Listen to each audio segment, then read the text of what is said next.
Bismillahirrahmanirrahim. Për herë filloj me emrin e Allahut të Madhreshëm. Gjithmonë selamet tona, përshëndetjet tona janë për më të mirën e njerëzimit Muhamedit alayhis salam dhe gjithë vëllezërit e tij, profet para tij, dhe gjithë ata që ndjekun rrugën dhe fenë e tij deri në ditën e fundit. Gjithashtu, gjithmonë jemi falënderues për vëmendjen, për kohën që ndani për videot dhe përpjekjet tona të shpjegimit. Zoti na ndihmoft që fetarin tonë me ngrit në një shkallë të lartë të vetdijes. Thirrja e pejgamberit alayhis salam, misioni, feja e pejgamberit alayhis salam, nuk sollin ndryshime vetëm në aspektin shpirtëror, por kjo ftesë ose kjo fe ose ky mesazh hyjnor sjellë edhe transformim plot edhe në aspektin kulturor, shoqëror, civilizues, dhe ky lloj qytetërimi vazhdon të ketë ndikimin edhe sot tek miliona njerëz në botë.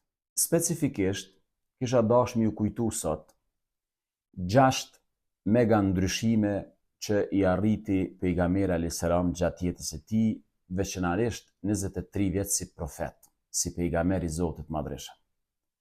Marr parasysh se ne besojmë që arritjet e pejgamberit alayhis salam janë fal e misionit që ja dha Zoti i Madhreshëm, kontributit e përpjekjes tij, por gjithsesi mbështetjes dhe ndihmës që ja dha Zoti i Madhreshëm. Qëllimi im nuk është vetëm me i thonë disa të arrituna të pejgamberit, disa mega të arrituna të pejgamberit alayhis salam, sa është qëllimi që ne me i kujtu këto të arritura dhe gjithmonë me bë përpjekje me i pas parasysh ku jemi sot ne si musliman përballë gjitha të arritura të pejgamberit alayhis salam.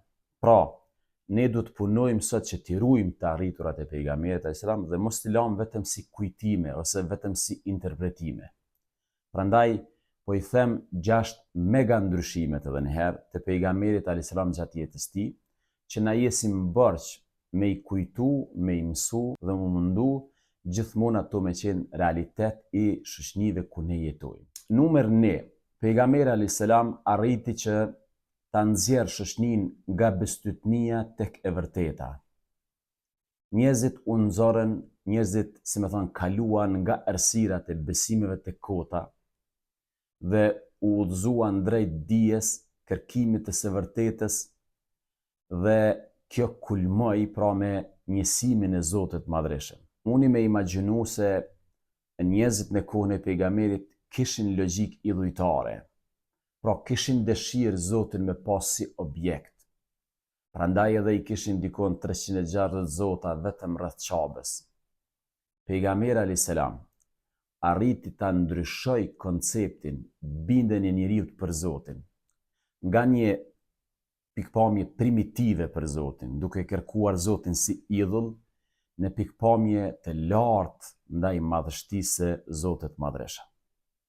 Kjo është arritja e parë, që du të vazhdojmë të ruajmë, domethënë me vëmendje dhe me vigjilencë. Ndryshimi i dytë substancial që i ndodhi shoqënisë në atë kohë dhe ky ndryshim domethënë u përcoll thuajse në gjithë botën, është që misioni i pejgamberit alayhis salam arriti që njerëzit t'i liroj nga adhurimi i idhujve, nga adhurimi i njeriut për njeriun, të kalojnë në adhurimin e njeriut ndaj Zotit një.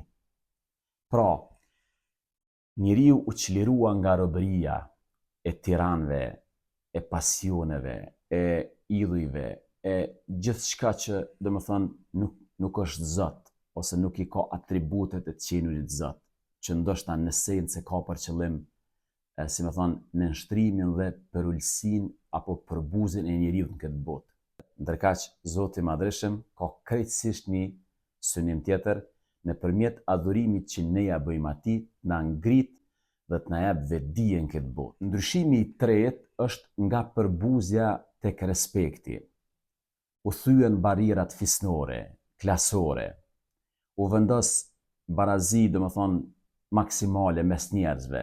Thjesht gjatë kësaj kohe u lartësua diniteti njerëzor. Ai mësoi njerëzit edhe me veprimet e tij. Ai u ngrit në këmbë për një arkeoval të një njeriu që i përkiste një besimi krejt tjetër. Thjesht filloi njeriu të trajtohet si njeri, ashtu siç i takon dinitetit njerëzor. Ndryshimi i 4 nga pështrimi gruas në nderimin e saj. Gruaja mori të drejta të plota, u barazua në besim dhe shpërblim dhe u trajtua si, bashkëshoqe e burrit në gjitha përgjegjësitë dhe në dinjitetin e saj.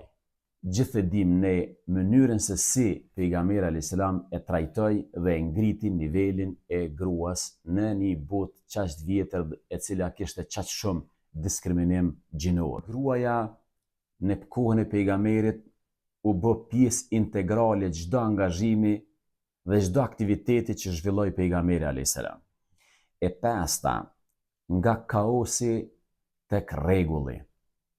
Shoqëria kaloi, nga spontaniteti i çrregullt, filloi të mendoj rreth planifikimit, filloi puna e disiplinës, çështja e organizimit, sigurisht në fillim nëpërmjet adhurimeve dhe pastaj logjika e disiplinës në adhurime u bart edhe në jetën shoqërore. Ndryshimi i 6 nga mega ndryshimet që i bëri pejgamberi alayhis salam në shoqërinë e tij është nga prapambetja në qytetërim. Pra, nga jeta beduine, nomade, një jetë e pazhvilluar, ummeti u ngrit në themelin e një civilizimi të ndërtuar pra mbi dije, drejtësi dhe nimëri vlerash tjera morale.